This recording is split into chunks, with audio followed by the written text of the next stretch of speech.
maridadi kweli kweli, what a pass. Oh wow, Mzize amekea tena Prince Mpumelele Dube kama anaficha nyeupe ile. Mnasema ni free kick eneo zuri. Andy Bikoko, Prince Mpumelele Dube smiling killer baby face. Mwenda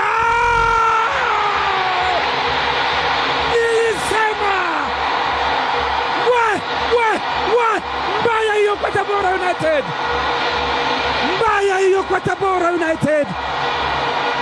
Wanapasuka, nyuki wanakumbatiwa na wala wangati kabisa hapa.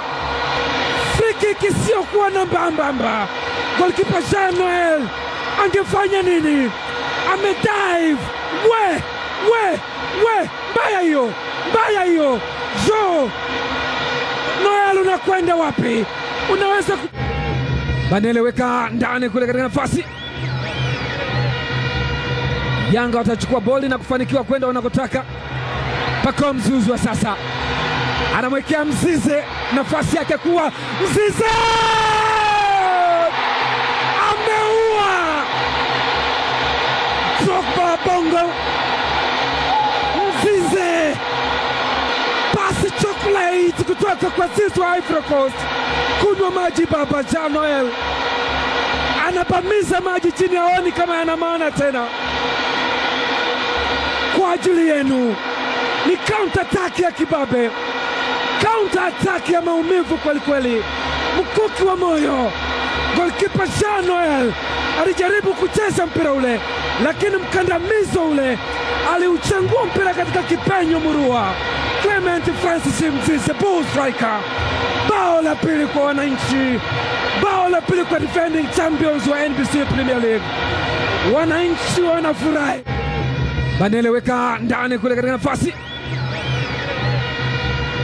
Yanga watachukua boli na kufanikiwa kwenda wanakotaka.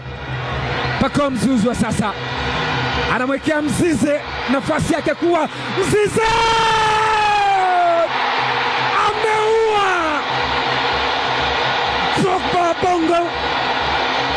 Mzize pasi chocolate kutoka kwa sisi wa Ivory Coast. Kunywa maji baba. Jean Noel anabamiza maji chini, haoni kama yana maana tena. Kwa ajili yenu ni counter attack ya kibabe, counter attack ya maumivu kweli kweli. Mkuki wa moyo.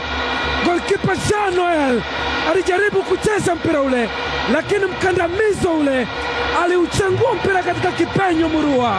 Clement Francis Mzize, bull striker. Bao la pili kwa wananchi, bao la pili kwa defending champions wa NBC Premier League. Wananchi wanafurahi. Mzize anasema Eid Mubarak. Wananchi anafurahi.